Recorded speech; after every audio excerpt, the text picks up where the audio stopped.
óleos essenciais, definíveis por um conjunto de propriedades que permite sua caracterização e isolamento, entre as quais pode se destacar. Então, eles têm um conjunto de propriedades incomuns que vai dar, que a gente pode afirmar que sejam os óleos essenciais.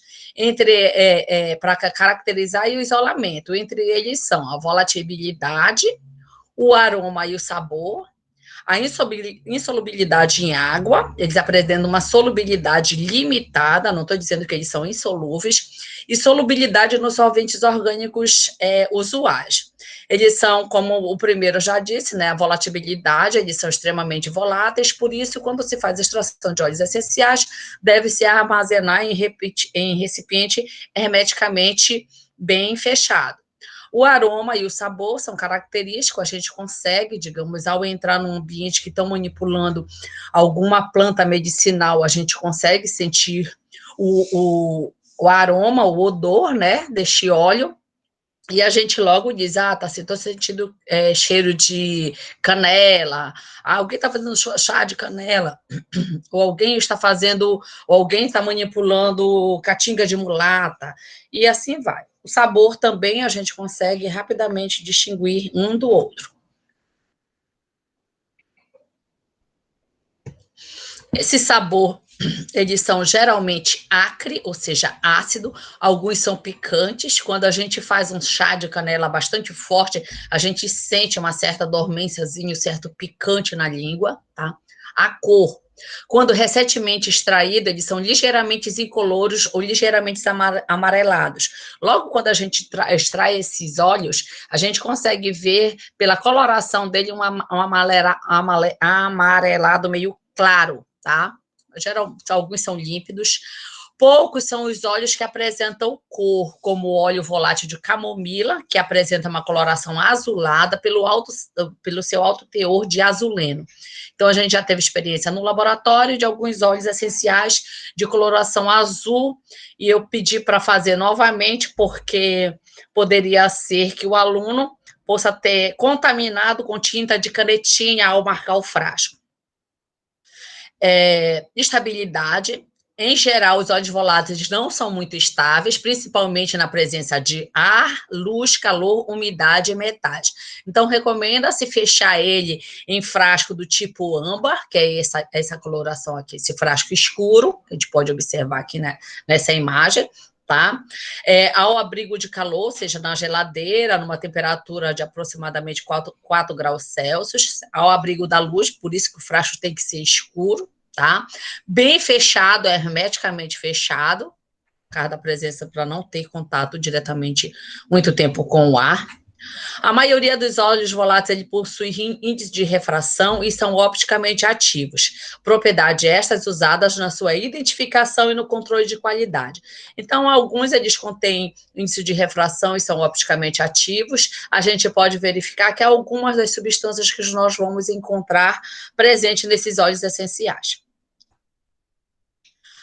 Classificação química e biogênese. Então, eu vou aqui nessa sessão, eu vou explicar para vocês sobre as classes químicas que eu vou conter dentro dos óleos essenciais. Quais são as classes de substância? E a biogênese é a origem que ele vai até chegar aos as principais substâncias presentes nesses óleos, né? Eles, quimicamente, a grande maioria dos óleos voláteis é constituída de derivados de fenilpropanoides ou de terpenoides, tá? Sendo que esses últimos preponderam, ou seja, tem maior concentração dos terpenoides. Então, quimicamente, a classificação dele, ele é constituído basicamente de derivados de fenilpropanoides ou terpenoides, tá? Sendo que esses daqui preponderam. Então, quem são os fenilpropanoides? Os fenilpropanoides, eles se formam a partir do ácido chiquímico, que forma as unidades básicas do ácido cinâmico e do ácido paracumárico. Esses últimos, por meio de redução enzimática, ele vai produzir o propenilbenzenos, né? Ele vai produzir os propenilbenzenos e o alilbenzenos, que por meio de algumas oxidação com degradação das cadeias laterais, eles vão produzir os aldeídos aromáticos que após algumas ciclizações enzimáticas intramoleculares, produzem as cumarinas. Bom, a professora está falando em inglês comigo, vamos lá. Os fenilpropanoides, ele vem a partir do ácido chiquímico, que é esse nosso primeiro aqui, tá? E aí, a partir de algumas reduções que eles vão formar as duas unidades básicas do ácido cinâmico e do ácido cinâmico quando esse Rzinho for o H, e do ácido paracumárico quando for o R for o OH, certo? Após algumas outras reduções, ele vai dar as outras, após algumas outras reações, ele vai dar a origem aos outros precursores para os nossos ácidos, óleos essenciais, substância dos nossos óleos essenciais. Aqui nós vamos ter as cumarinas, tá? Então, o que acontece? A rota biosintética dele vem a partir desse precursor aqui. Eu posso iniciar a partir desse? Pode iniciar a partir desse, do ácido cinâmico e a partir do ácido cumárico, certo? Então, essa é a formação dos fenilpropanoides. Fenil, tá? E aqui, como a cadeia lateral é de 3 carbonos, como ele começa bem daqui, de 3 carbonos, aqui nós temos um. Lembra da aula passada de orgânica? Cada cumeirazinha dessa é referente a um carbono. Então, aqui seria 1, 2, 3. Então, a partir vai dar os fenilpropanoides, tá? Fenil, do anel, e a cadeia lateral com 3 carbonos, certo? Então, por isso que é o nome de fenilpropanoides. Bom, os terpenos, ele constitui uma grande variedade de substâncias vegetais. O precursor dele é a unidade isoprênica. O isoprênico, ele vem a partir do ácido mevalônico.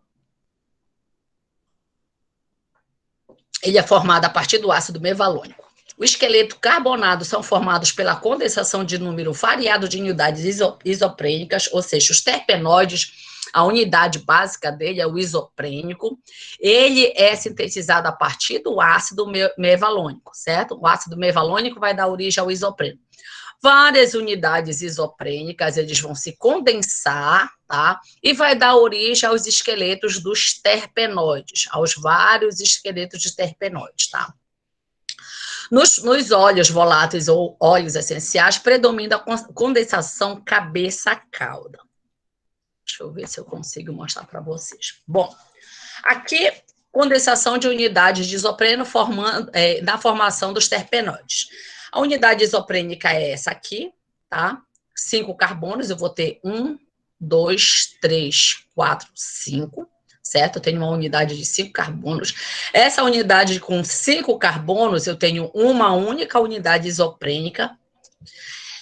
Quando eu digo cabeça-cauda, se eu olhar direitinho e tiver bastante imaginação, se eu circular isso mais ou menos assim, isso se assemelha a um peixe. Acredite que isso parece um peixe. Isso aqui seria a cauda, isso aqui seria a cabeça. Deixa eu ver se bem aqui eu tenho um desenho. Tenho. Tá. Ó. O branquinho, ele diz que é cauda, então eu diria que tudo disso aqui seria a cauda da minha unidade isoprênica, e esse pedacinho aqui seria a cabeça, tá? Então, ele vai se unir a partir dos óleos essenciais, a condensação cabeça-cauda, tá? Aí eu venho bem aqui, eu venho primeiro a cauda de 1, tá? 1, 2, 3, 4, bem aqui seria o quinto carbono, o quinto, vamos supor, 1, 2, 3, 4, 5, bem aqui o 5. Esse aqui que o cursor está bem apontando para ele, seria o início da cauda deste outro aqui. Vocês estão conseguindo entender? Alguém com dúvida? Professora, eu não estou conseguindo enxergar. Bom, continuando. Então, ele se une através da cabeça de um e a cauda do outro, ou seja, a cabeça do um segurou na cauda do outro bem aqui.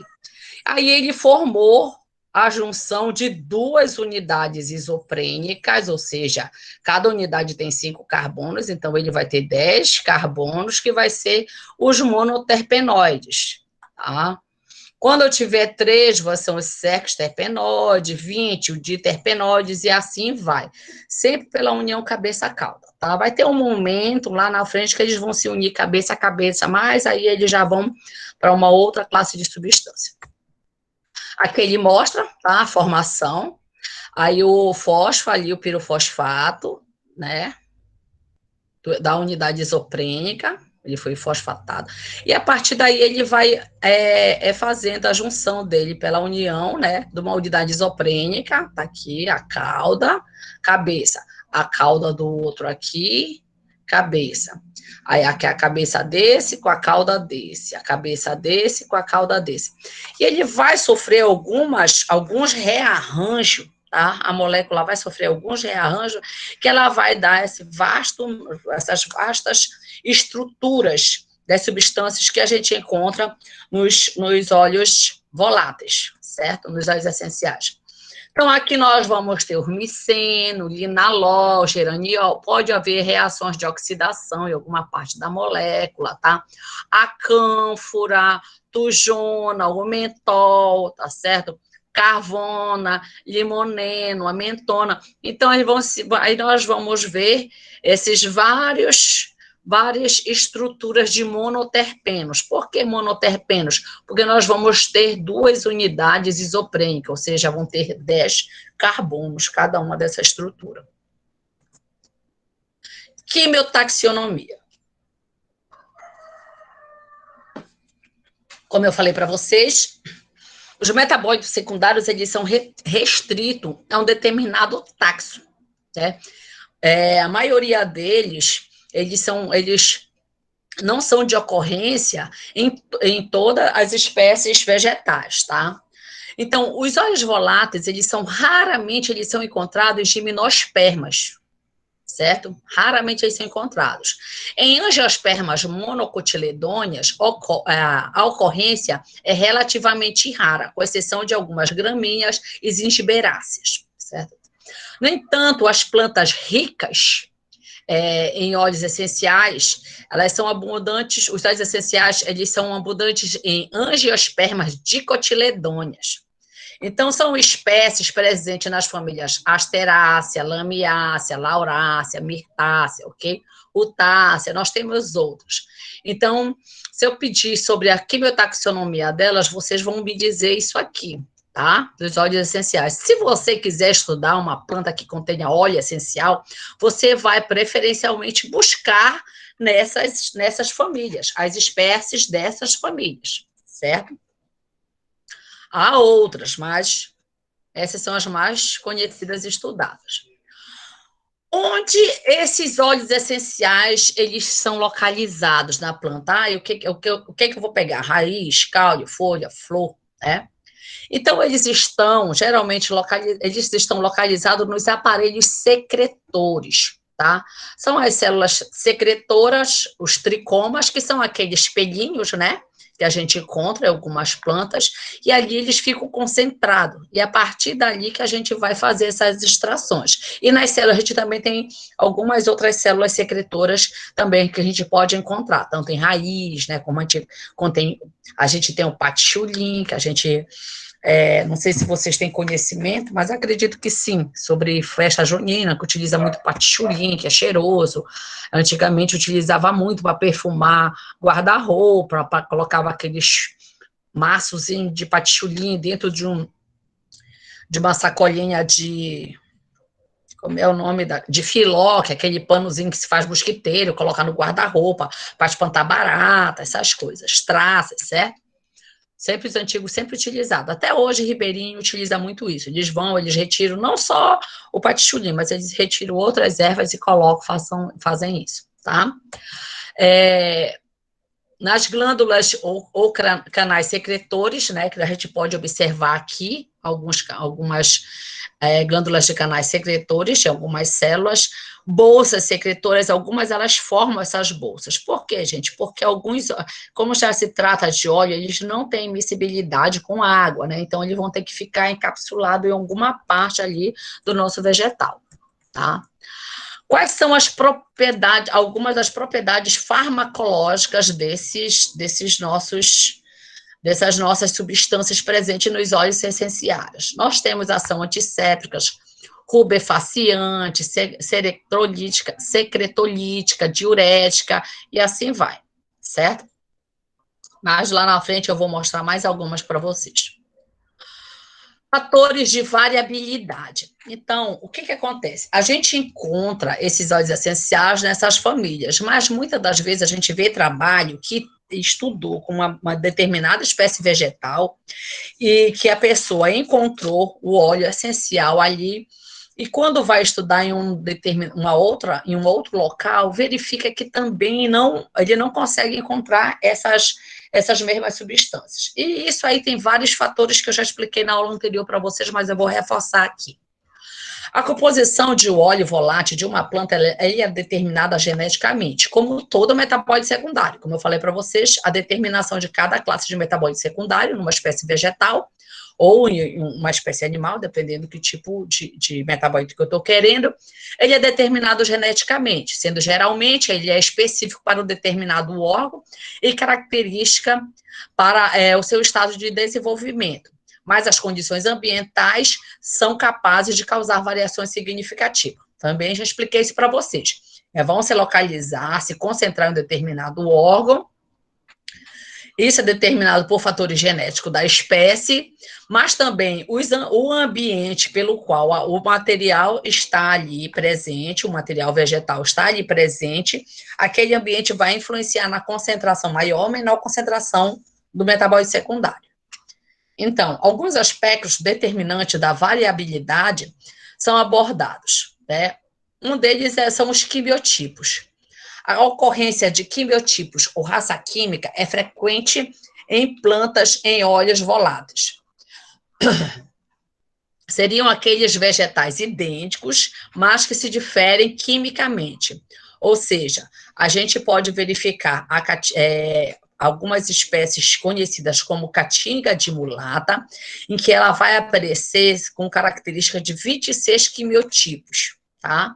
Só apenas na Hungria é detectado 26 quimiotipos, ou seja, aquelas substâncias que vão apresentar, né, elas são idênticas botanicamente, mas elas se diferem quimicamente, certo? De acordo com a composição química dos óleos essenciais destas substâncias. Também o ciclo vegetativo. Então, numa determinada espécie, a concentração de cada constituinte do seu óleo volátil ele pode variar durante o desenvolvimento vegetal. No coentro, o teor de linalol é 50% maior nos frutos maduros do que no verde. Então, é bom a gente ter conhecimento, ou seja, se você vai estudar o coentro, as sementes do coentro para fazer extração do linalol, do óleo essencial que vai estar presente lá, a substância linalol, ele vai ser muito maior nos frutos maduros. Então, você vai estudar os frutos maduros. Então, não é pegar qualquer espécie, sair coletando e achar que vai conseguir. Ah, mas fulano conseguiu, por que eu não consigo? Você está usando a mesma parte vegetal? Você está estudando o ciclo, a idade certa da planta, certo? Ela tem que estar nos frutos maduros, no verde, nas folhas mais jovens, nas folhas mais velhas, certo? Os fatores extrínsecos, fatores relacionados ao ambiente, tá? O ambiente no qual o vegetal se desenvolve e o tipo de cultivo também influem sobre a composição química dos óleos voláteis. A temperatura, a umidade relativa, a duração do local de exposição ao sol e ao regime de ventos exercem uma influência direta sobretudo sobre espécies que possuem estruturas histológicas de estocagem na superfície. Ou seja, se a estrutura de estocagem for nas flores, na folha, que for aquela folha bem sensível, o que acontece? Se eu tiver muita influência de fatores extrínsecos, né, for os fatores ambientais que eu tiver aí, eu posso estar acelerando a volatilização. E quando eu pegar essa planta, ela acaba que eu não vou ter uma extração com a concentração desejada dos óleos essenciais.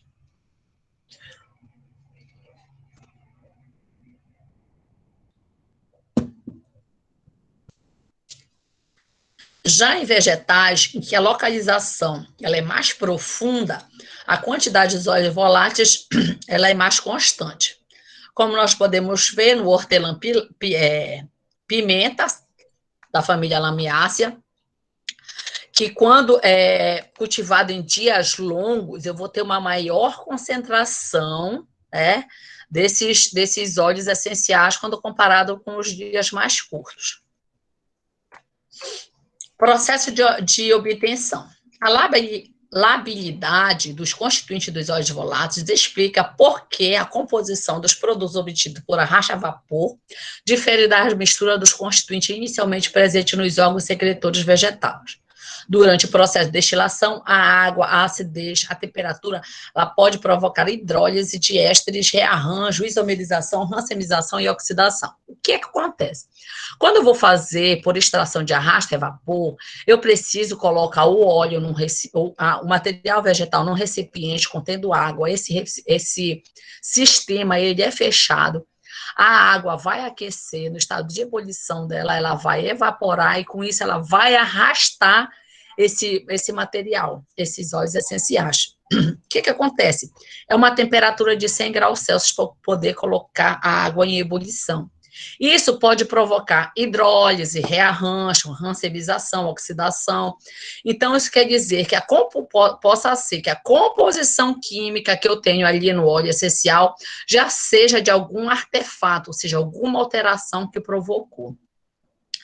Alguns fatores que modificam são o ar, a luz, o calor, já falei para vocês, os metais pesados, já mostrei para vocês, águas, impurezas. Esses fatores aqui, eles vão provocar alterações organolépticas, físicas e químicas. Vocês não vão fazer chá em casa, colocando lá as folhas de canela, sei lá o que, hortelã, vão colocar eles para extrair, vão largar lá para ferver e vão ficar assistindo televisão. Aí vocês vão voltar, meu Deus do céu, secou. Aí coloca mais água, espera ferver um pouquinho para poder tomar. Aí o óleo essencial já foi todo embora, tá? As substâncias realmente... Aí estão tomando só água com aquele corantezinho lá, ok? Não estão tomando nada. Aí, por exemplo, o chá não fez efeito, essa porcaria não presta. Não, você que fez errado. Bom, há várias formas de extração, né? Além da extração por aparelho de cleavage, certo? Então, nós vamos ver alguns métodos de extração. Prestem bem atenção nesses métodos de extração, que eu vou passar uma atividade para vocês no final da aula, valendo ponto, certo? Então, já fiquem bem atentos. Falei da extração por arrasto a vapor, o que é muito utilizado nos artigos, mas nós temos esses outros. Nós temos a extração, os métodos de extração variam conforme a localização do óleo volátil na planta e com a proposta de utilização dos mesmos. Para que eu vou querer, né? Os mais comuns, ele vai mostrar a seguir. Nós vamos ter extração a frio, que é enfleuragem, primeiro exemplo, em que é a extração com gorduras. Coloca, né, o material vegetal que você quer extrair, aquele mostra algumas pétalas de rosas, tá? E aí essa gordura vai absorver os óleos essenciais e depois, por destilação, você separa os óleos essenciais dessa gordura. Você consegue separar, porque eles vão ter ponto de ebulição diferente, tá? Esse aqui é alguns exemplos do arrasto a vapor, tá, gente? Mas a gente o aparelho já é bem mais diferente, tá? E também é conhecido por hidrodestilação, destilação pela água e vapor, destilação a vapor d'água. O que acontece? A gente coloca o material vegetal imerso em um recipiente contendo água, aquele que está demonstrando um balão. No laboratório a gente faz com um balão. Coloca a água para aquecer até chegar a 100 graus Celsius. Aqui, ele está mostrando de outra forma. Ele coloca o material vegetal em outro recipiente. O vapor da água passa, certo? Por aqui, arrasta todas as substâncias aqui contendo os óleos essenciais e ele vem para esse outro sistema aqui, certo? E a partir daqui, o que acontece? Eu vou ter, né, ele vai nesse sistemazinho, vai haver a passagem de água para que condense essa mistura de água com o óleo, vai condensar e eu vou pegar no recipiente. O que acontece? A água vai subir, para um lado eu vou ter só a água, para o outro lado eu vou ter só o óleo. Aqui é um outro processo parecido, mas aí eu vou mostrar no aparelho de Cleveland depois para vocês, tá? Com solvente orgânico, a gente coloca, esse daqui nós temos também lá no laboratório, só que eu evito utilizar com solvente orgânico, não pelo valor do solvente, tá? Mas por causa a gente não ter resíduo de solvente no nosso óleo essencial, certo? Então, o solvente, ele vai volatilizar, vai vir por aqui, ele chega nesse sistema, achar que tá frio, porque tá passando água aqui nesse sistema, ele vai condensar aqui no nosso material, ele vem e volta para cá. E vai ficar esse processo direto. Quando eu terminar, eu vou separar o solvente do meu óleo essencial. Esse daqui é um aparelho de Soxhler, tá? Por decantação, posteriormente, eu faço a separação dos dois por decantação, certo? Separo um e o outro, que eles vão ser líquidos, vou utilizar geralmente líquidos immiscíveis para poder fazer a separação das duas fases. A gente verificou lá no conceito de ISO, do conceito de óleos essenciais, que ele pode ser obtido a partir da expressão de frutos cítricos. Esse pericarpo dos frutos cítricos eles vão ser prensados, vai vir uma mistura de óleo e água, né, que serão separadas através de centrifugação, decantação ou destilação. Por causa de a gente não utilizar temperaturas elevadas, a gente vai obter um produto de boa qualidade. São os óleos de laranja, tudo aí que a gente pode encontrar pelo comércio, certo? E quando a gente pega os frutos cítricos, a gente vai descascar laranja, ou então limão, alguma coisa, a gente sente na ponta dos dedos que fica lisinho, com aquele óleozinho nos nossos dedos, quando a gente está descascando, certo? Há uma extração também que é por meio de fluido supercrítico, tá? Aqui ele mostra como exemplo CO2 supercrítico. Extremamente caro, tá certo? Para o objetivo que a gente pretende, que é a obtenção de óleos essenciais, e os outros métodos são bem mais baratos.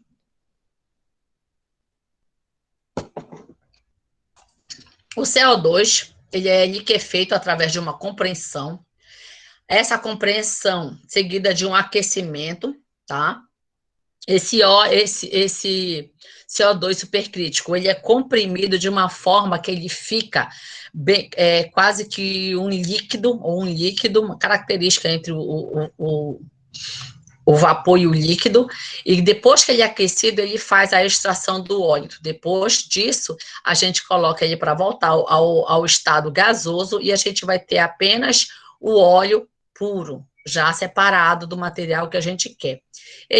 Porque é supercrítico? Porque essa pressão é muito grande que deixa o CO2 numa propriedade bem crítica, tá?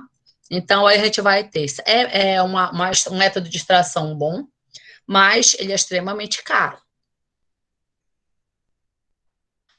A avaliação da qualidade da matéria-prima vegetal rica em óleos essenciais e a qualidade dos óleos essenciais em si. Então, a gente verificou que os óleos essenciais é uma mistura complexa, né, uma mistura complexa de substâncias oriundas de fenilpropanoides ou terpenoides. Eles são restritos a algumas classes taxonômicas, algumas famílias, como a Lamiácea, Asterácea, Mirtácea. E agora a gente precisa saber da qualidade, a gente vai verificar uma forma de extração, como é que a gente vai extrair esses óleos essenciais, tá? E agora, depois, a gente precisa saber da qualidade da matéria-prima e também a qualidade desses óleos essenciais. Tipicamente, os seguintes procedimentos, eles são usados para falsificar os óleos voláteis. Então, tem muita gente que falsifica, né?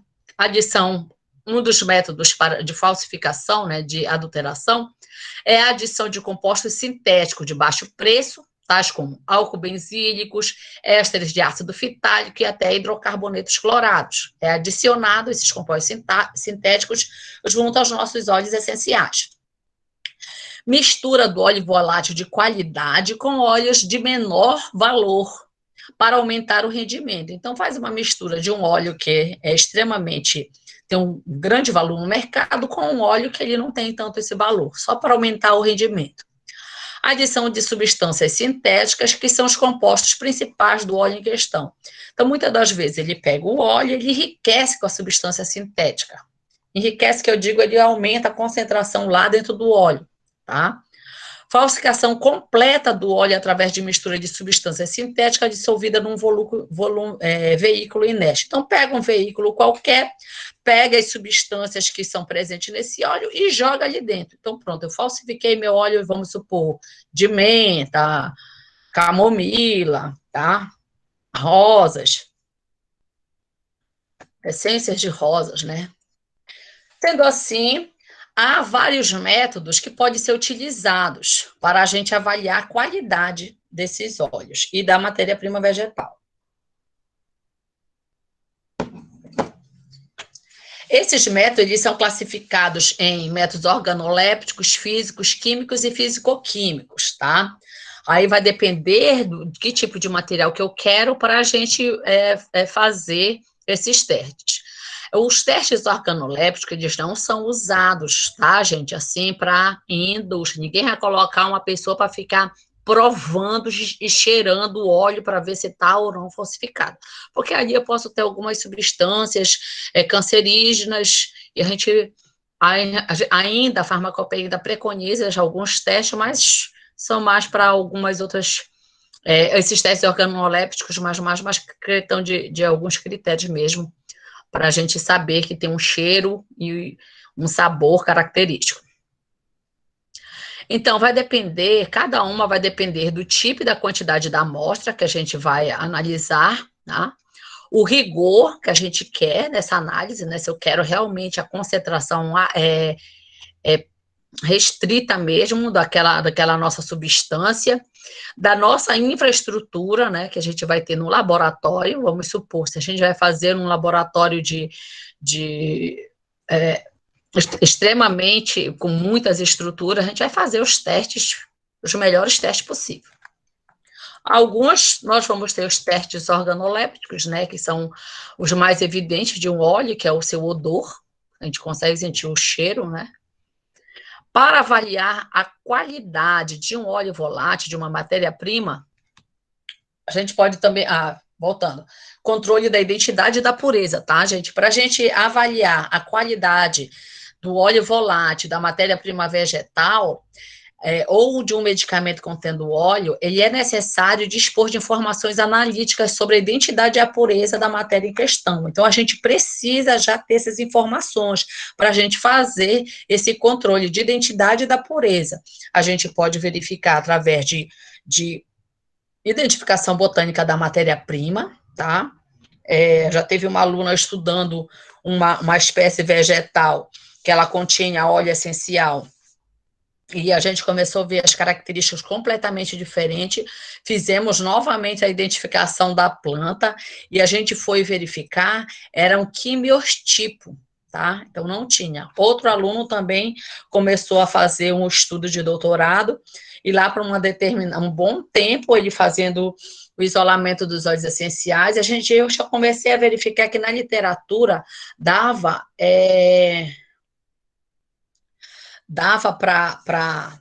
para ver que era completamente diferente a composição química do óleo dele e do óleo que estava que a gente estava analisando, o óleo da literatura com a que a gente estava analisando.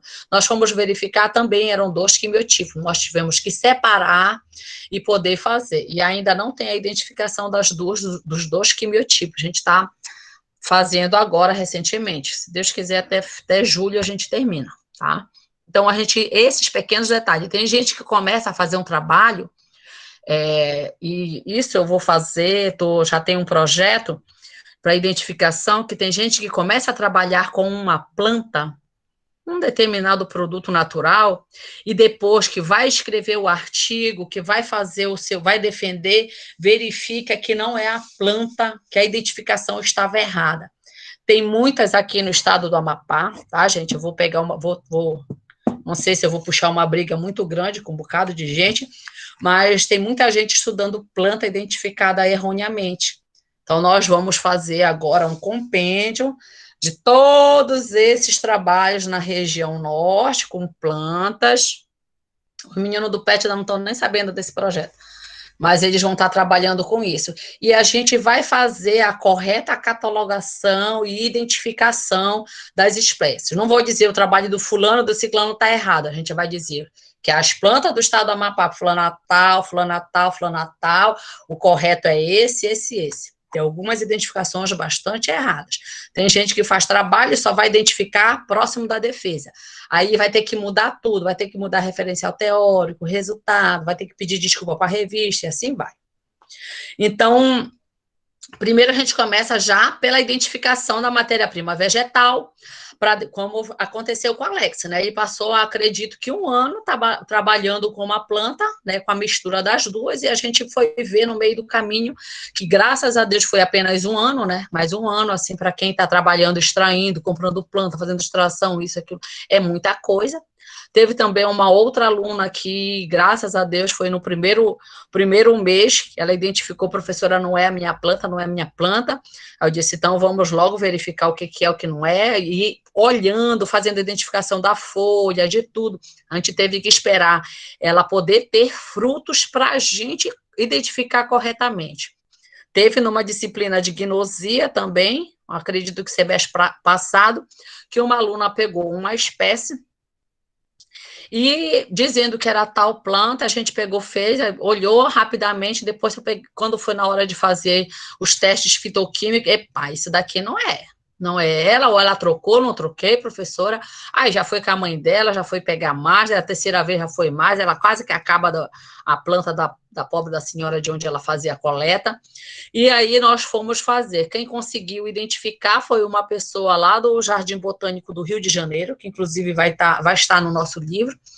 Ela que conseguiu identificar por uma pequena diferença na pontinha da folha, que aquilo ali eu não ia olhar, certo? Nem o Patrick, né, que ele trabalha lá no herbário do IEPA, ele pegou, Sheila, ela tem alguma coisa diferente sim aqui nessa planta. Ele mandou para especialista em Passiflora, lá do Jardim, do herbário do Jardim Botânico, a gente encaminhou para lá e ela encaminhou a identificação correta da planta. Ainda tem até que ver esse trabalho, agora que eu lembrei, certo?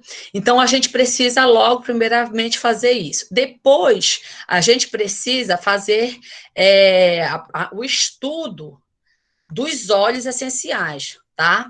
Que a gente precisa verificar o controle da pureza de cada um desses óleos. Esse controle, a gente pode verificar alguns métodos de rotina descritos na farmacopeia, certo? Quem for trabalhar com ela, a gente vai ver algum método descrito na farmacopeia.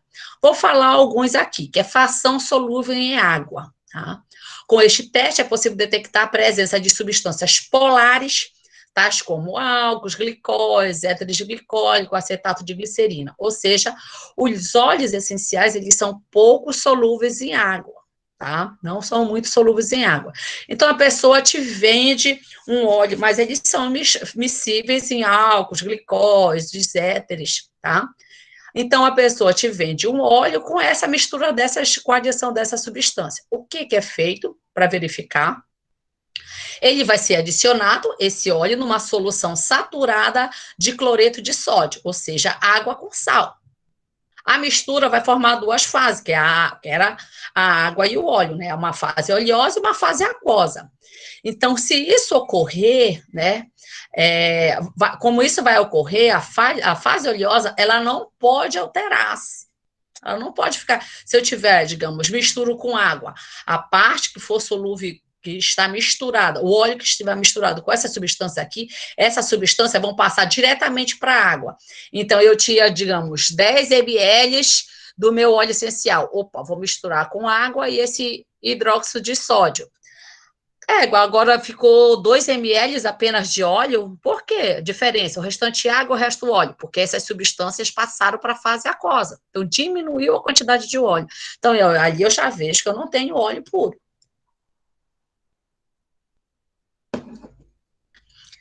Agora, como alguns óleos, eles também têm uma certa solubilidade em água, há também alguma falsificação colocando a própria água lá, certo? Então, da mesma forma, a gente pode fazer isso, a água vai para a outra fazer a costa, mas também a gente pode verificar a presença de água em um teste preconizado pela maioria das farmacopeias, que é através de testes simples, observando-se a turvação quando se adiciona o sulfeto de carbono, tá? Então, a gente vai colocar isso, o que vai acontecer? Vai também diminuir a quantidade de óleo. Se eu tinha 10, cadê o restante? Certo? Estava misturado. Hidrocarbonetos halogenados, eles podem adicionar isso. Então, como é que eu faço para saber se eu tenho hidrocarbonetos halogenados? Gente, isso é sério, porque os halogênios, eles têm uma certa propriedade cancerígena, tá? Dependendo de que substância a gente está ali. Eles têm 3 pares de elétrons livres, ele pode interagir com alguma parte da célula, certo? E ali não desgrudar nunca mais. Bom, o óleo volátil ele vai ser mineralizado em uma placa de porcelana, ou seja, pega-se uma placa de porcelana, tipo um vidro de relógio, tá? Uma placazinha, um cadinho, alguma coisa de porcelana, e a gente vai aquecer, certo? Quando o óleo ele contém o hidrocarboneto halogenado, ele vai formar um resíduo de sal de cloreto, que ele é solúvel em ácido nítrico, que precipita na forma de cloreto de prata, assim que a gente adicionar gotas de nitrato de prata. Ou seja, a gente coloca isso e vai formar um resíduozinho na placa que não era para formar. Era para a gente aquecer a placa, o óleo volatilizar todinho e a placa ficar sem nenhum sujinho, sem nada de precipitado.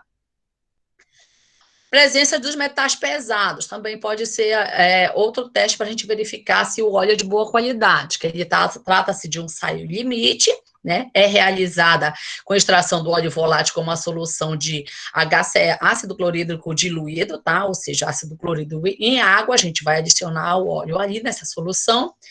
Como é ácido clorídrico em água, a gente vai ter uma separação da fase oleosa e fase aquosa, né? Na fase aquosa, adiciona-se acetamida em solução tamponada e esse reagente libera o sulfito, que são usados para a detecção desses metais pesados. Então, eles podem reagir ali e ali eu vou ver que eu tenho metais pesados. Éster de ácido fitálico. Nesta prova, também denominada de teste para éster estranha, é realizada uma saponificação com uma solução etanólica de hidróxido de potássio, ou seja, aqui ao invés da água vou utilizar o etanol, tá? E hidróxido de potássio. Então, o fitalato de potássio, que será formado, porque o ácido fitálico vai reagir com o hidróxido de potássio, vai formar o fitalato de potássio, ele não é solúvel em etanol e forma-se, então, um precipitado cristalino, ou seja, a gente vai ver a formação de precipitado. A gente vai concluir que nós vamos ter esses ésteres de ácido fitálico. Resíduos de evaporação. Esses resíduos é obtido após aquecimento em banho-maria durante um tempo definido. Um óleo volátil de boa qualidade não deve apresentar resíduo, ou seja, é o primeiro teste que a gente precisa fazer. Coloca para evaporar, coloca o óleo num recipiente de porcelana, a gente não coloca nada em alumínio, né? Coloca em banho-maria para volatilizar todo. Não pode ter nenhum precipitado. Então, a adição de óleo fixo, de uma substância pouco volátil, é facilmente detectável. Então, se eu misturar ali um óleo fixo, ele vai ficar, tá? Eu posso também verificar, gente, a presença de óleo fixo nesses óleos voláteis, se eu pegar uma gota desse óleo e colocar num papel de filtro. Ele precisa evaporar todinho e desaparecer. Se ele tiver óleo fixo, a gente verifica uma mancha transparente, né, no papel, tá? Se persistir essa mancha após 24 horas, isso significa adição de algum óleo fixo, algum outro tipo de óleo que a gente vai estar ali, certo? É tipo como pinga uma gota de óleo no teu caderno, tu tá comendo coxinha, tu pega a tua mão, assim, vai virar a folha, fica aquele negócio, pronto, fica para um bom tempo aquele óleo ali, se a barata não comer o teu papel, certo? Que é aquela mancha transparentezinha do óleo. Não pode ficar isso com os óleos essenciais. Miscibilidade em etanol. Esse método também permite a detecção de falsificações com óleo fixo, óleo mineral ou outro óleo volátil. Para cada óleo volátil natural, existe um valor indicado de sua miscibilidade numa solução etanol ou água, em que o óleo volátil é immiscível de forma transparente ou opalescente, ou seja, a gente vai verificar isso nas farmacopeias, tá, gente? Vai ter um valor que ele pode se misturar. Acima desse valor, ele não se mistura. Porque eles não são completamente miscíveis.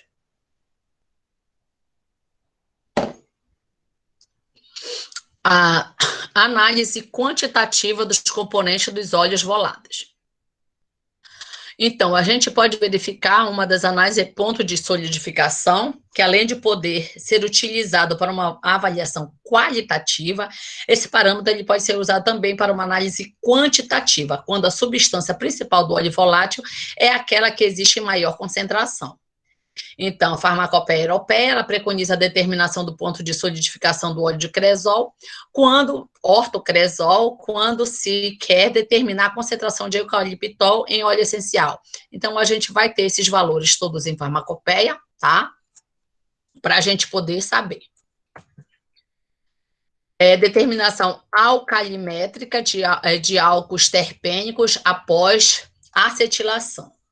Bom, ele se baseia no fato de que durante o processo de acetilação em piridina, a gente vai acetilar ele em piridina, uma certa quantidade de anidrido de ácido acético ele vai ser consumida.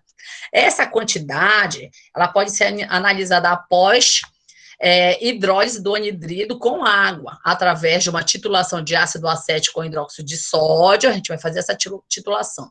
A quantidade de hidróxido de sódio em comparação ao experimento controle, a gente vai fazer duas titulações, uma com a nossa amostra e outra sem a nossa amostra, tá? Permite calcular a quantidade de ácido acético necessário para esterificar os álcools livres. Então, a gente vai verificar que ele vai esterificar os álcools e a quantidade de hidróxido de sódio consumido, que foi o que esterificou aqui, vai ser o que vai estar em adição no nosso óleo. Ele é frequentemente usado para a determinação de mentol e óleo de menta. A determinação espectrofotométrica, como a gente falou lá no início, né, que eles são substâncias que absorvem a luz ultravioleta ou visível, ou que podem ser transformadas em compostos clorados através de agentes cromogênicos. Ele é usado para determinar a concentração de azulenos, óleo de camomila. Infelizmente, as substâncias de interesse, eventualmente, aparecem somente em baixas concentrações ou não apresentam absorção, tornando difícil algum esses métodos espectrofotométricos. Neste caso, são analisadas substâncias que podem ser determinadas com mais facilidade, mas com o risco maior de adulteração ou falsificação. Ou seja, o método que a gente vai utilizar de escolha para a gente determinar essas falsificações vai ser de acordo com as características que está descrita lá na farmacopeia brasileira, nas farmacopeias, aliás, tá? Com os métodos que são descritos. Mas, professora, a minha planta é nova, aí eu ainda não tenho nada, então você faz o máximo que você puder, certo? E essa determinação de qualidade é quando a gente não vai buscar, quando a gente vai comprar esses óleos, né, quando eles são comercializados, a gente tem medo de adulterações. Análise do teor de óleo volátil em drogas vegetais. Muitas farmacopeias, elas especificam um teor mínimo do óleo para cada planta. Ela vai dizer o valor de X% a X% de óleo essencial que tem em determinada planta, tá? Para avaliar esse teor, o método é baseado na volatilidade dos óleos, utilizando sempre o método de por arrasto a vapor, tá?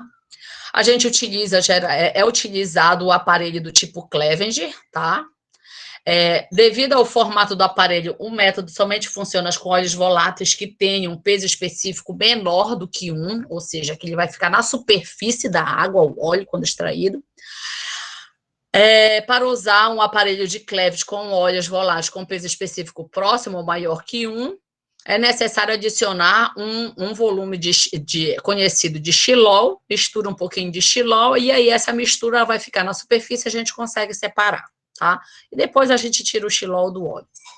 Bom, aqui o aparelho de Cleveland, eu vou colocar aqui o meu material vegetal juntamente com a água, tá? Aí o que vai acontecer? Vou colocar para aquecer, aqui eu coloco ele para aquecer, vai aquecer, a água vai começar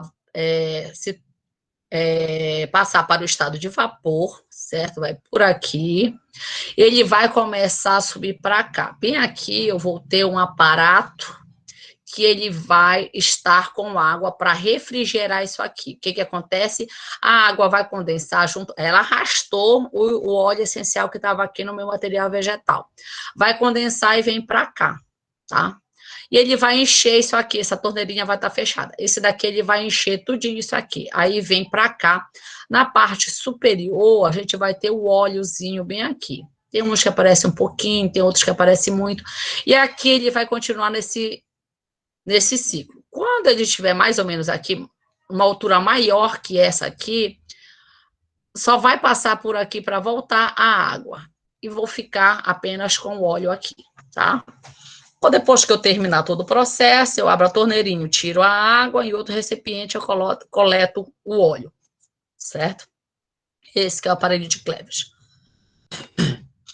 Bom, os óleos essenciais, ele tem uma importância econômica bastante grande, principalmente, e continua crescendo, principalmente na indústria de alimentos, cosméticos, farmacêutica, também o cultivo de espécies aromáticas e obtenção de óleo volátil, eles constituem importantes atividades econômicas, tá?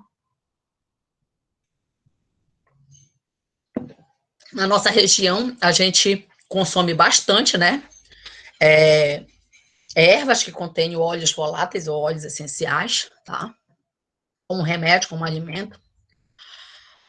Como eu falei lá no início, falei de alguns dados farmacológicos, atividades biológicas, ele tem ação carminativa, tá certo? Ou seja, vai ter alguma ação para a expulsão de ar do trato gastrointestinal, ou seja, para a liberação dos gases, antiespasmódicas, né?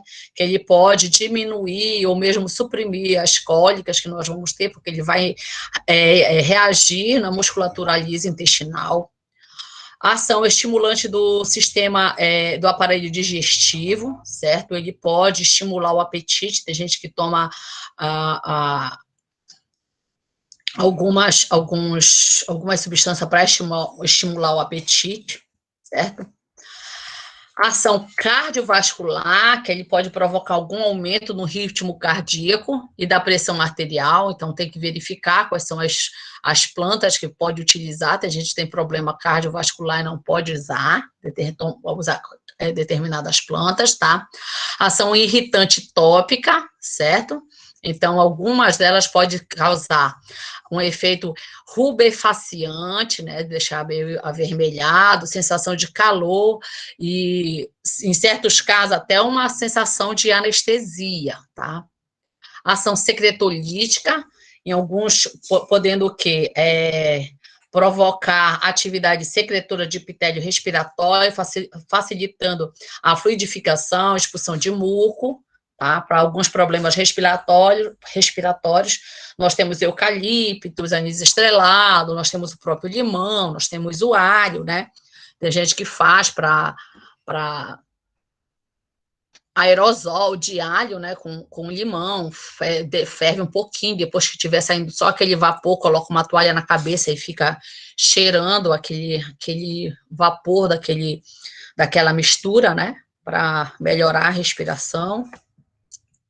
Ação sobre o sistema nervoso central, podendo ser estimulante, pode ser depressora, ou provocar até mesmo convulsões em doses elevadas, certo? Então, tem que ter bastante cuidado com essas plantas, tá?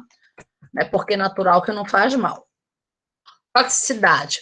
Pode causar alguma reação cutânea, como algumas irritações, sensibilização, fototoxicidade. Então, quando a pessoa vai para a praia, né, ela evita comer frutos cítricos, laranja, abacaxi, vai cair na pele, vai ficar manchado, tá? Reação sobre o sistema nervoso central, como já tinha falado anteriormente, como os efeitos convulsivantes, tá? Efeitos psicotrópicos, então ela pode ter alguma certa toxicidade.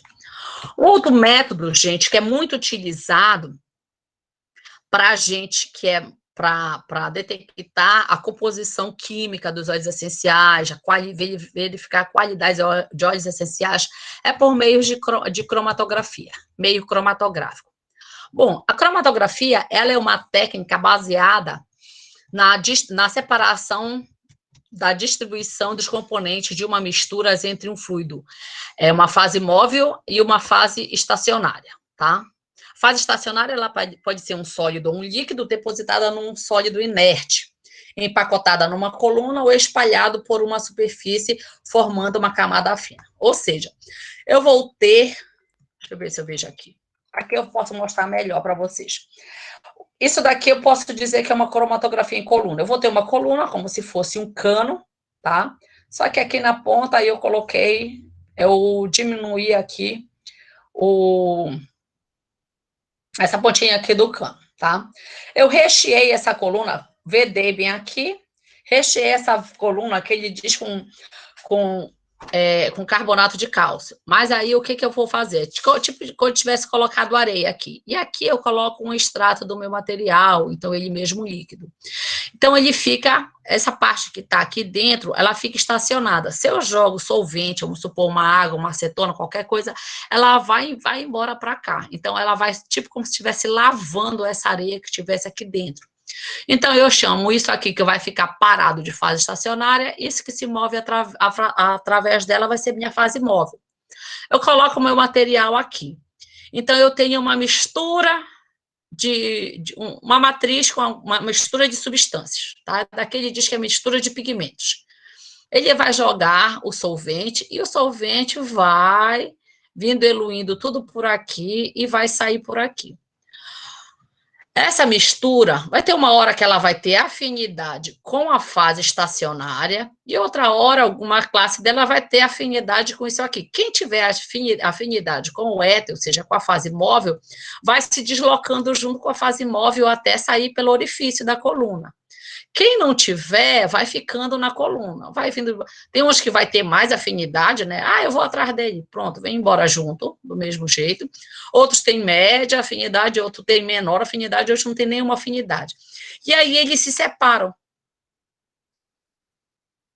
Então, é a separação dos componentes de uma mistura através de uma fase móvel e uma fase móvel, esse aqui, e a fase estacionária. Eu consegui separar.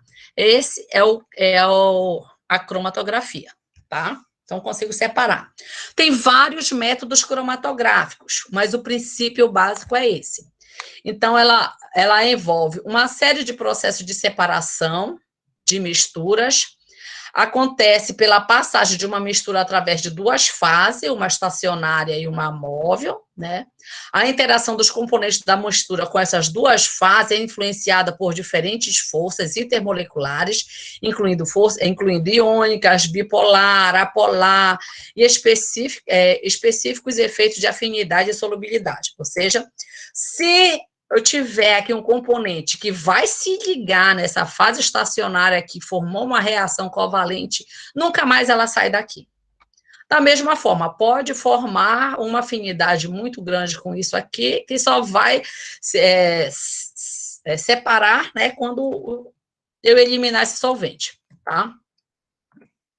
Então, ela pode ser utilizada para a identificação de compostos por comparação de padrões previamente existentes, para a purificação de compostos, separando-se as substâncias indesejáveis e para a separação dos componentes de uma mistura. Como é esse exemplo aqui, estou separando os componentes dessa mistura. A gente tem o extrato, eu quero separar os flavonoides, dos alcalóides, dos ésteres, dos ácidos graxos, tá? Então, aí eu separo, porque eles vão ter, como eles têm estrutura química diferente, eles vão ter propriedades físico-químicas diferentes. A identificação de compostos por comparação de padrões é muito utilizado na Polícia Federal, gente. Eu coloco lá, digamos, cocaína, pego o sangue da pessoa, coloco ali, ele não, bora ver, detectei cocaína, lá naquele pontinho onde no meu cromatograma vai aparecer. Então, aí eu já posso dizer, supor que ele ingeriu cocaína de alguma forma, ou voluntariamente ou não. Bom, a diferença em forma de cromatografia, ela pode ser classificadas considerando diversos critérios, como classificação de forma física do sistema cromatográfico, classificação pela fase móvel, pela fase estacionária e pelo modo de separação. Então, eu posso dizer que eu tenho a cromatografia em coluna e a cromatografia planar, que pode ser por meio de papel, então uma placa cromatográfica, certo? Aí eu tenho a cromatografia segundo a fase móvel, tá?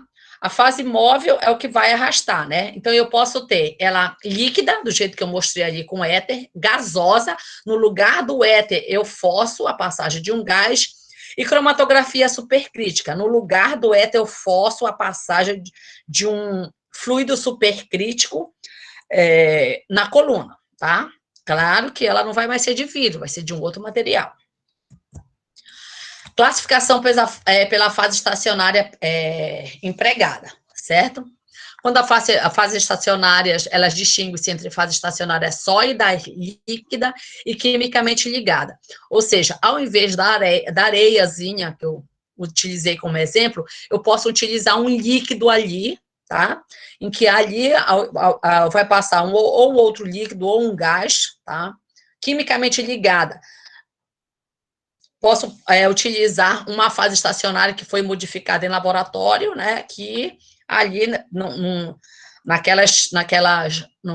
meu sólido que tem ali, eu coloquei uma substância certa para interagir com, vamos supor, uma proteína, tá? Nós vamos ter também pelo modo de separação, a gente vai ter ela por partição, troca iônica, exclusão ou a mistura desses componentes aí. Por partição, eu posso utilizar, digamos, 2 líquidos, né? Não miscíveis, coloco o meu extrato, coloco meio litro, vamos supor, 300 ml de hexano misturado com 300 ml de água. São líquidos immiscíveis, tá? Se eu solubilizar ali meu extrato, jogar naquela mistura e agitar, ele vai separar a fase aquosa e a fase oleosa, que no caso a orgânica, né? Aí ali o que eu vou ter? Quem for solúvel, mais solúvel na parte hexânica vai ficar na parte hexânica, quem for mais solúvel na parte aquosa vai ficar na parte aquosa. Aí eu só separo os 2 líquidos não miscíveis e aí eu vou ter ele como a separação já umas 2 fases, a fase orgânica e a fase aquosa. E assim eu vou continuando fazendo a partição. Troca iônica, também eu posso utilizar, né, por meio de coluna, formar alguns íonzinhos na minha fase estacionária, ou já vem comprado, certo? E separar algumas substâncias que estão ali com alguns que tem ali algum íonzinho, tá? Por exclusão, eu tenho algumas fases que elas apresentam alguns porozinhos, né? Um exemplo é a cefadex, que é tipo miçanga. Coloco na coluna, as substâncias menores vêm entrando por cada porozinho, cada um daqueles grãozinhos, e as maiores vêm por fora desses grãozinhos. As maiores descem mais rapidamente, e as menorzinhas vão entrar de furinho em furinho, bolinha em bolinha, até sair na coluna. E posso utilizar a mistura desses. Assim, aqui é um exemplo já bem detalhado das classificações, que eu não vou entrar em muito detalhe. Um dos exemplos de cromatografia planar, um dos mais que a gente utiliza é a cromatografia em camada delgada e a cromatografia em papel. Bom, eu vou ilustrar aqui a cromatografia em papel. Isso aqui dá para vocês fazerem em casa. A gente pega, pinga em um papel de filtro, pega o papel daquele de café, corta um quadradinho assim, tá? E coloca aqui com uma canetinha, bem aqui, tá? Você pinga e você vai colocar no recipiente contendo álcool. Só que você vai, a quantidade de álcool que você vai colocar aqui, quando você colocar esse papel de filtro aqui, o solvente ele não pode chegar até o ponto de aplicação, tem que ser antes do ponto de aplicação. Por quê? Porque aí ele vai solubilizar e vai vir todinho para dentro do líquido, dentro do teu recipiente, não vai ter mais nada nesse papel.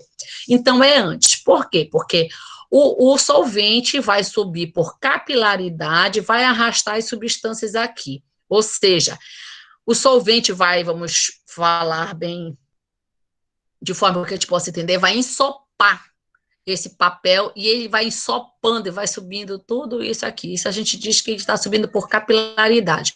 Aí, que ele era bem aqui o ponto de aplicação, antes do ponto de aplicação, é a altura do solvente que eu coloquei lá no copo, e ele subiu e desmembrou, separou as cores da minha canetinha. Quando estiver mais ou menos nessa altura, eu tiro, tá? Isso daqui é cromatografia em papel. Isso aqui é cromatografia encanada, em camada delgada. É uma placa de vidro, tá? Em que aqui, ou de alumínio, em que aqui eu tenho impregnado nela sílica. Aí eu pingo aqui, posso colocar um pingo do lado do outro, igual esse aqui. Um pontinho do lado do outro, do meu extrato, da substância que eu quero. Quando o solvente for subir, ele vai subir tipo uma listra.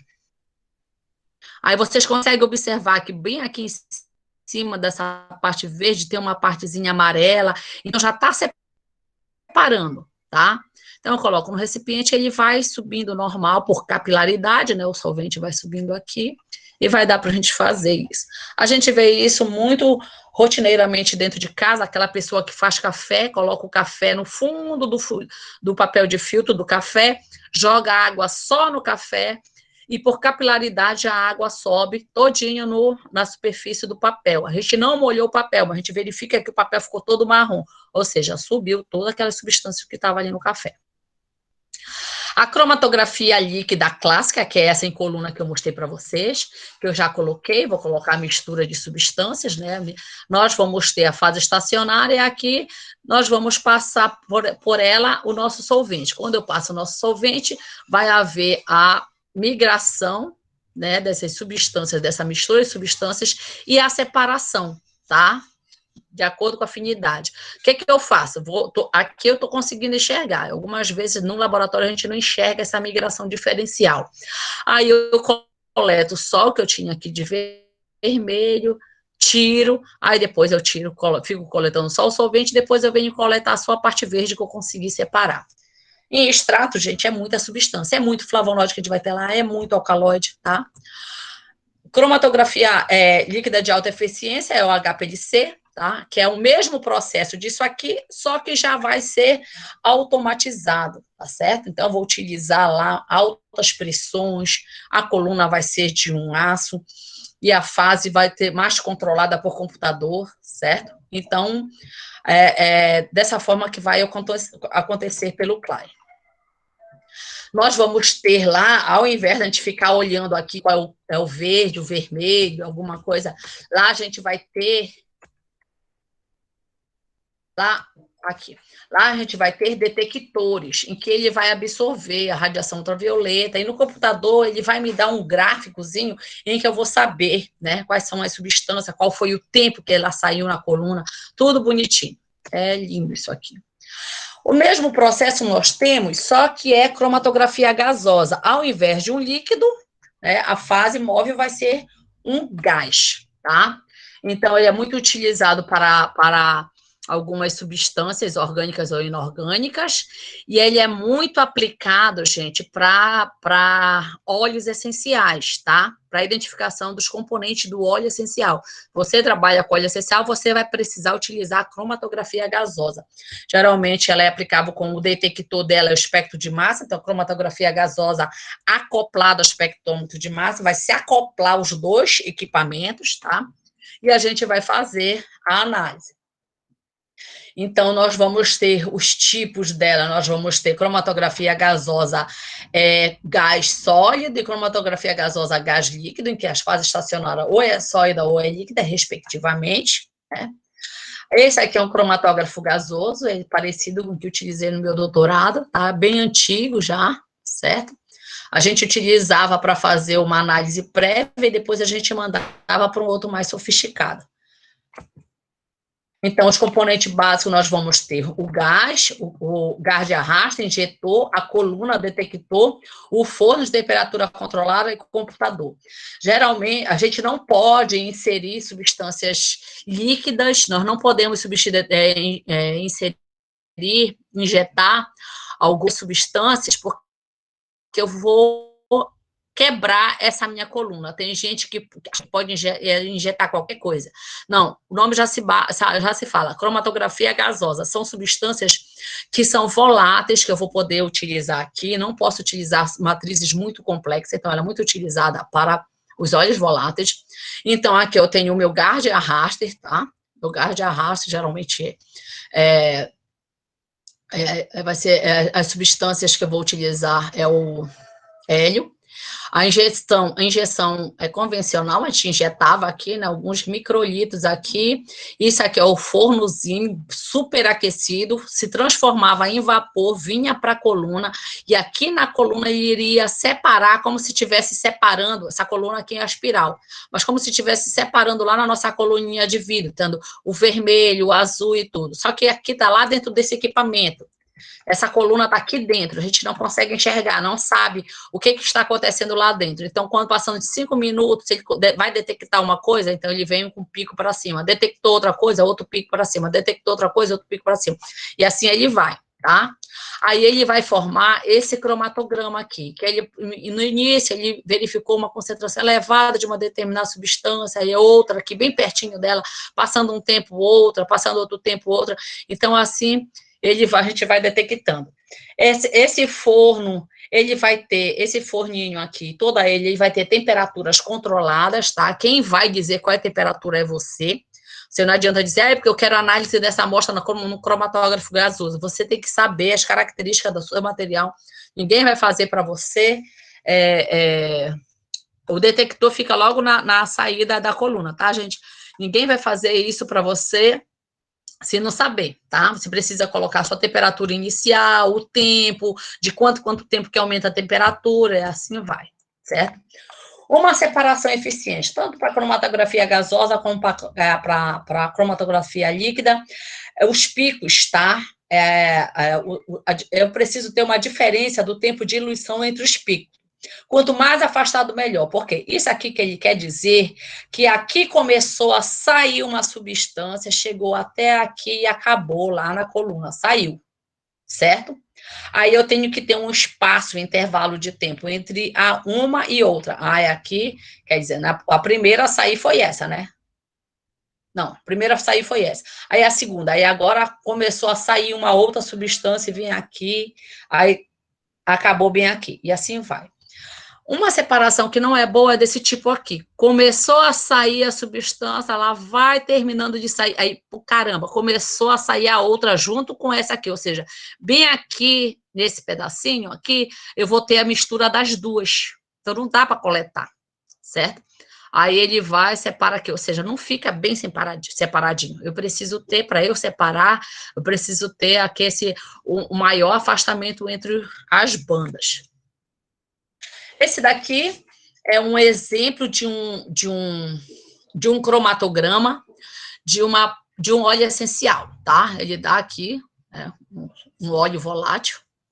Ele diz aqui as características do equipamento, o gás de arrasto é hidrogênio, a coluna, qual é o tipo da coluna, o tamanho dela 3 metros, diâmetro 0,32, jarará, tudo isso aqui.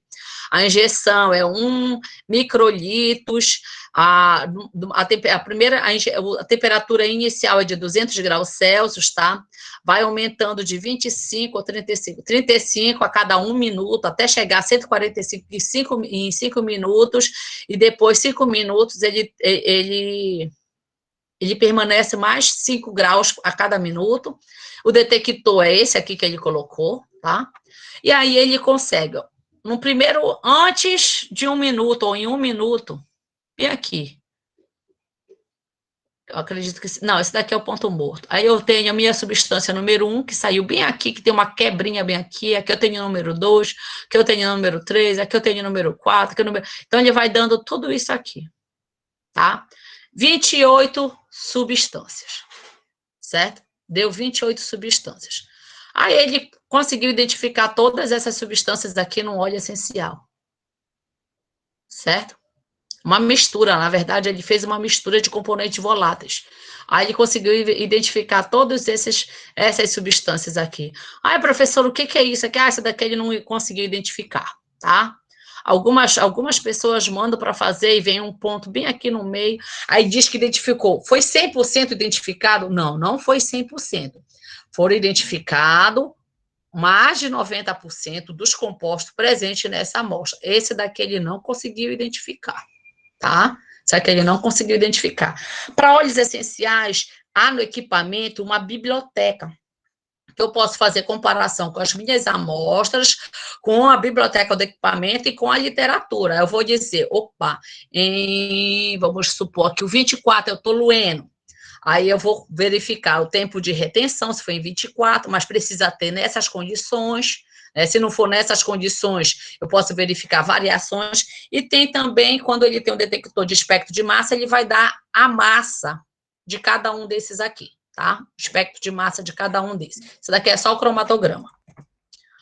Esse daqui, bom, para que as aplicações? Para que eu quero? Olha, para no meio ambiente, tá? Para o ambiente. Nós vamos ter determinação de resíduos de pesticida em água e esgoto, eu posso verificar. A análise de poluentes ambientais, incluindo hidrocarbonetos aromáticos, polinucleares, dioxinas, nitrosaminas, ou seja, isso daqui eu posso utilizar o GCMS para eu fazer essas análises, né?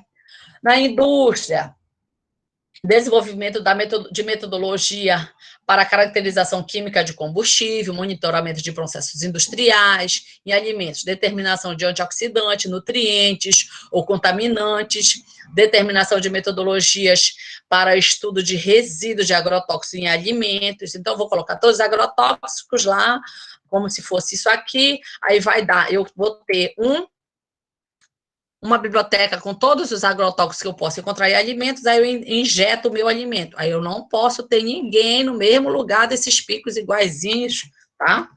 Senão eu vou dizer que o alimento está contaminado. Avaliação de adulteração em alimentos. Em saúde, análise dos constituintes do sangue, análise forense, estudos de plantas medicinais, tá? Esses dias, o meu irmão fez uma análise de proteína glicada, não, acho que foi proteína glicada, para verificar se é diabetes ou não é diabetes. Então, ele fez por método de HPLC, mas ele pode fazer por GCMS também, tá? Então, dá para verificar, fazer essas análises. Também antidoping, alguma coisa assim, tá? Aí eu separo, verifico o que eu tenho, tudo isso de substância, mas como é que eu vou dizer que é cada uma dessas aqui? O método que eu utilizo para identificação é a análise por ressonância magnética nuclear, ou de hidrogênio ou de carbono 13, tá? E também há outros métodos que eu posso utilizar, que são métodos mais sofisticados. Eu tenho o GCMS, acoplado ao espectrômetro, ao que tem o FID e ao massa, e análise também em espaço confinados, que é por Headspace, tá? Bom, o que eu tinha para apresentar hoje da aula de óleos essenciais é isso, certo? Deixa eu parar aqui.